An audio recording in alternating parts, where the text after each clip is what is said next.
মাধ্যমিক 2026-এর ABTA test পেপারের আজকের এই ভিডিওতে আমরা 178 পেজের জীবন বিজ্ঞানের যে সেটটি রয়েছে সেই সেটটির সমগ্র এমসিকিউ এবং এসিকিউ প্রশ্নের সঠিক উত্তর করে দেখাবো। কাজেই যারা মাধ্যমিক 2026-এর পরীক্ষার্থী রয়েছে তারা সকলেই সম্পূর্ণ ভিডিওটি মনোযোগ সহকারে দেখতে থাকো এবং তোমাদের কাছে যদি এবিটিএ টেস্ট পেপারটি থাকে তাহলে তোমরা পেজ নম্বর 178-এ যাও এবং সেখানে সঠিক উত্তরগুলি দাগ নিয়ে নাও। ওই এসএকিউ প্রশ্নের উত্তরগুলো আমি যেগুলো বলবো সেগুলো তোমরা খাতায় লিখে নিতে পারো। তো প্রথম প্রশ্ন আমাদের আছে 15টা যে এমসিকিউ প্রশ্ন থাকে তার প্রথম প্রশ্ন আছে বার্ধক্য প্রতিরোধী উদ্ভিদ হরমোন কোনটি? চারটে অপশন আছে, তো সঠিক উত্তর হবে অপশন সি সাইটোকাইনিন। 2 নম্বরে এখানে একটা স্তম্ভ দিয়েছে, ক্ষয় স্তম্ভ অর্থাৎ ম্যাচিং করতে হবে। তো এক্ষেত্রে দেখো আমরা জানি যে গুরু মস্তিষ্ক কয় স্তম্ভে আছে? ক্ষয় স্তম্ভে আছে। তো গুরু মস্তিষ্কের কাজ কি? ঘ্রাণ নিয়ন্ত্রণ করে। হাইপোথ্যালামাসের কাজ কি? মানসিক আবেগ নিয়ন্ত্রণ করে। পন্স বা যোজকের কাজ হচ্ছে শ্বাস হার নিয়ন্ত্রণ করা। তাহলে এইটা গেল। তাহলে এটা রয়েছে তোমার 3-এর সাথে, তুমি তো অপশন এটা দেখো, এটা 3-এর সাথে, বিটা 1-এর সাথে এবং সিটা 2-এর সাথে। ঠিক আছে, যাব পরবর্তী প্রশ্ন। পরবর্তী পেজ 179, 179 পেজের 3-এর দাগের প্রশ্ন, নিম্নলিখিত কোন হরমোন যকৃতে কিটোন বডি উৎপাদনে বাধা দেয়? তো সঠিক উত্তর হবে option B insulin. Insulin ketone body উৎপাদনে বাধা দেয়। 4-এর দাগের প্রশ্ন, সঠিক জোড়টি নির্বাচন করো। তো সঠিক জোড় হবে এক্ষেত্রে ক্ষারীয় অ্যামাইনো অ্যাসিড হচ্ছে হিংস্টোন, বাকি সবকটা কিন্তু ভুল। 5-এর দাগের প্রশ্ন বলা হচ্ছে যে দীর্ঘ ও সরু ক্রোমোজোমগুলি ধীরে ধীরে নিউক্লিয় জালকে পরিণত হয় কোষ বিভাজনের যে দশায়, সেটা হচ্ছে সঠিক উত্তর অপশন এ প্রোফেজ দশায়।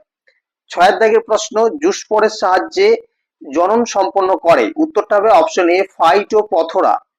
7-এর দাগের প্রশ্ন, চোখে ছানি পড়লে, উত্তরটা হবে অপশন সি লেন্স অস্বচ্ছ হয়ে যায়। ঠিক আছে, লেন্সটা অস্বচ্ছ হয়ে যায়। 8-এর দাগের প্রশ্ন, একটি শুক্রাণুর ক্রোমোজোম বিন্যাস। দেখো শুক্রাণুর ক্রোমোজোম বিন্যাসটা আমরা কি করে করব আমরা জানি। এটাকে দুভাগে ভাগ করো, তাহলে তুমি হবে একটা 22A প্লাস এক্স, একটা পাবে 22A প্লাস ওয়াই। ঠিক আছে, তো এটা হবে অপশন বি সঠিক উত্তর 22A প্লাস এক্স। এর পরবর্তী প্রশ্ন হচ্ছে আমাদের 9-এর দাগের প্রশ্ন, যেখানে বলা হচ্ছে capital Y small Y capital R genotype থেকে কত প্রকারের গ্যামেট উৎপন্ন হবে? তো এটা করার জন্য একটা শর্ট ট্রিক্স আমি তোমাদের শিখিয়েছিলাম, সেটা হচ্ছে 2n। ঠিক আছে, n মানে কি? nটা হচ্ছে হেটারোজাইগাস। দেখো এখানে হেটারোজাইগাস ক জোড়া আছে? ক্যাপিটাল ওয়াই স্মল ওয়াই এটা আছে হেটারোজাইগাস, আর ক্যাপিটাল আর এটা আছে হোমোজাইগাস।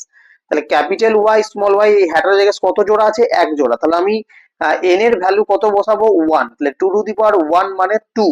তাহলে এটা সঠিক উত্তর হয়ে যাবে অপশন বি 2। 10-এর দাগের প্রশ্ন, নিম্নলিখিত কোনটি নাইট্রোজেন স্থিতিকারী স্বাধীনজীবী ব্যাকটেরিয়া? সঠিক উত্তর হবে অপশন এ ক্লস্ট্রিডিয়াম। 11 দাগের প্রশ্ন, প্রদত্ত উদাহরণের মধ্যে কোনটি সমস্ত অঙ্গের সঠিক জোড়া? সঠিক উত্তর হবে অপশন এ পেঁয়াজের শল্কপত্র এবং ক্যাকটাসের পত্র কণ্টক। 12 দাগের প্রশ্ন, ডারউইন অস্তিত্বের জন্য সংগ্রাম যে ফলস্বরূপ যে সিদ্ধান্ত নিয়েছিলেন তা হলো অপশন বি হবে সঠিক উত্তর যোগ্যতমের উদ্বর্তন।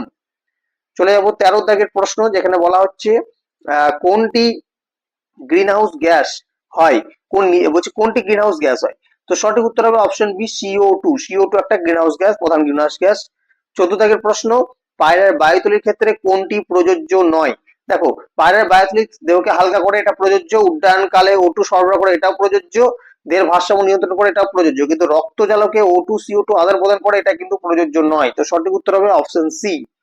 15 দাগের প্রশ্ন, জল দূষণের ফলে সৃষ্ট রোগ, আমরা প্রত্যেককে জানি সঠিক উত্তর হবে অপশন ডি টাইফয়েড জল দূষণের ফলে সৃষ্ট রোগ। বাকিগুলো কিন্তু সব বায়ু দূষণের ফলে সৃষ্ট রোগ। ঠিক আছে, তো ডিটা হচ্ছে টাইফয়েড জল দূষণের ফলে সৃষ্ট রোগ। এই গেল এসিকিউ প্রশ্নের সমাধান। এবার আমরা আসবো তোমাদের তোমাদের এমসিকিউ প্রশ্নের সমাধান গেল, এবার আমরা এসিকিউ প্রশ্নতে আসবো। তো প্রথমেই তোমাদের একটা ম্যাচিং রয়েছে, তো সেই ম্যাচিংটা সঠিকভাবে আমাদেরকে করতে হবে। কি আছে দেখো, অ্যাবডাকশন। তো অ্যাবডাকশন যেটা হবে সেটা হচ্ছে ডেল্টয়েড পেশি হচ্ছে তার একটা উদাহরণ, অর্থাৎ 1-এর সাথে 6-এরটা হবে। অ্যাকুয়াস হিউমার হচ্ছে আলোর প্রতিসরণ ঘটায়, অর্থাৎ 5-এর সাথে হবে। ক্রসিং ওভার, ক্রসিং ওভারটা হচ্ছে কায়া জমাতে আমরা দেখতে পাবো। লবণ গ্রন্থি সুন্দরী গাছে দেখা যায়। জীব বিবর্ধনের ফলে মাটি দূষণের ফলে হয়, তো এটা হচ্ছে 3-এরটার সাথে হবে। টরুলাটা হবে ইস্টে টরুলা দশা দেখা যায়। তাহলে এগুলো তোমাদের ম্যাচিংটা হয়ে গেল। এরপর আমরা তার পরবর্তী 180 পেজে যাব, সেখানে রয়েছে অনেকগুলি প্রশ্ন। প্রথমে রয়েছে শূন্যস্থান পূরণ, 5টি এখানে করতে হবে। প্রথম প্রশ্ন আছে, লঘু ঘনত্বে ড্যাশ হরমোন উদ্ভিদের মূলের দ্রুত বৃদ্ধি ঘটাতে সাহায্য করে? সঠিক উত্তর হবে অক্সিন। ঠিক আছে, সঠিক উত্তর কি হবে? অক্সিন। অক্সিন হবে সঠিক উত্তর।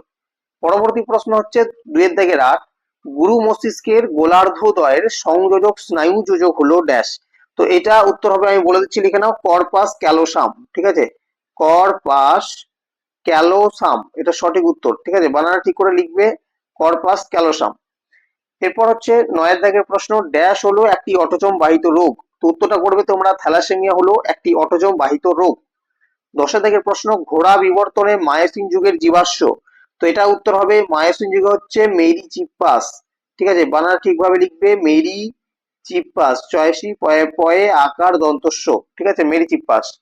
এরপর হচ্ছে 11 প্রশ্ন, বলা হচ্ছে অম্লবৃষ্টির ক্ষতিকর প্রভাব থেকে রক্ষা করতে শস্য ক্ষেতে ড্যাশ প্রয়োগ করা হয়? তো সঠিক উত্তর হবে চুন প্রয়োগ করা হয়। ঠিক আছে, চুন প্রয়োগ করা হয়। 12 প্রশ্ন, ইউনেস্কো এর কর্মসূচির অন্তর্গত একটি ইনসিটু সংরক্ষণের উদাহরণ হলো? তো এটা সঠিক উত্তর হবে বায়োস্ফিয়ার রিজার্ভ। ঠিক আছে, বায়োস্ফিয়ার রিজার্ভ। এবার নিচের গুলো আমরা আসবো সত্য মিথ্যাতে। প্রথম আছে 2-13 প্রশ্ন, অক্সিন হরমোন ট্যাকটিক চলন নিয়ন্ত্রণ করে? তো এটা মিথ্যা হবে। কেন মিথ্যা? কারণ অক্সিন হরমোন টপিক চলন নিয়ন্ত্রণ করে, ট্যাকটিকে তার কোনো ভূমিকা নেই। 14 প্রশ্ন, প্রাথমিক উসাইটে মিওসিস ঘটে? এটা সত্য হবে। 15 প্রশ্ন, সন্ধ্যা মালতী উদ্ভিদের মেন্ডেলের বংশগতি সূত্র মেনে চলে? ঠিক আছে, এটা তোমাদের ভুল হবে। ঠিক আছে, এটা অসম্পূর্ণ প্রকটতা দেখা যায়, এটা মেন্ডেলের বংশগতি সূত্র মেনে চলে না। 16 প্রশ্ন, ডারউইন যোগ্যতমের উদ্বর্তনের কারণ ব্যাখ্যা দিতে অপরাগ ছিলেন? এটা তোমাদের সত্য হবে। 17 প্রশ্ন, অ্যানাবিনা বায়ুর N2 সংবন্ধন ঘটাতে সক্ষম? এটাও সত্য হবে। 18 প্রশ্ন, সচল অস্থিসন্ধিতে সাইনোভিয়াল তরল থাকে না? এটা মিথ্যা হবে, সাইনোভিয়াল তরল থাকে। তো এবার তোমাদের প্রত্যেক ছাত্রছাত্রীকে বলি, এর আগেও আমি অনেকগুলো পেজের সমাধান দিয়েছি, ভৌত বিজ্ঞান, জীবন বিজ্ঞান। তো সেগুলো তোমরা চাইলে অবশ্যই আমাদের চ্যানেলে গিয়ে সেখান থেকে দেখে নিতে পারো।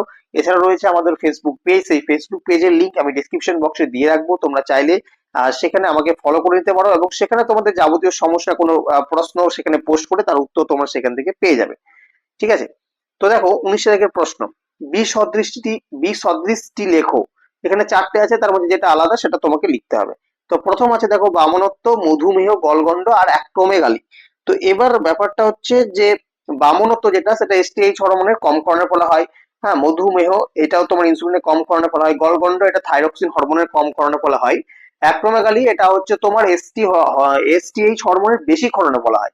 তাহলে 3টি হরমোন হচ্ছে কম ক্ষরণে ফলা হয়, কিন্তু অ্যাক্রোমেগালিটা হচ্ছে বেশি ক্ষরণে ফলা হয়। তাহলে এই অ্যাক্রোমেগালিটা হবে এক্ষেত্রে বিসদৃশ, এটা তোমাদের সঠিক উত্তর হবে। ঠিক আছে, 20 প্রশ্ন বলেছে যে নিউরোসাইটন কি? ঠিক আছে, তো নিউরোসাইটন কি আমি বলছি, তোমরা লিখে নাও।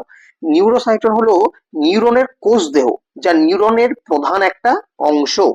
ঠিক আছে, 21 প্রশ্ন, সঠিক জোরটা লিখতে হবে। ইউগ্লিনা ফ্ল্যাজেলা আছে, প্যারামিশিয়াম কি হবে? প্যারামিশিয়ামটা হবে তোমার সিলিয়া। ঠিক আছে, তোমরা এখানে লেখো শয় হর্ষই লয় হর্ষই অন্তস্তয় আকার। ঠিক আছে, এটা হবে সিলিয়া। 22 প্রশ্ন, প্রেস বায়োপিয়া ত্রুটি সংশোধন করার জন্য কোন ধরনের চশমা ব্যবহার করা হয়? তো এটার উত্তর হবে, প্রেস বায়োপিয়া ত্রুটি সংশোধনের জন্য বাইফোকাল ব্যবহার করা হয়, বাইফোকাল।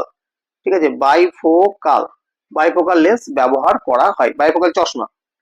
এরপর হচ্ছে 23 প্রশ্ন, স্যাট ক্রোমোজোম কাকে বলে? ঠিক আছে, এই স্যাট ক্রোমোজোম অর্থাৎ এসএটি, এই স্যাটের পুরো নামটা তোমরা মনে রাখবে।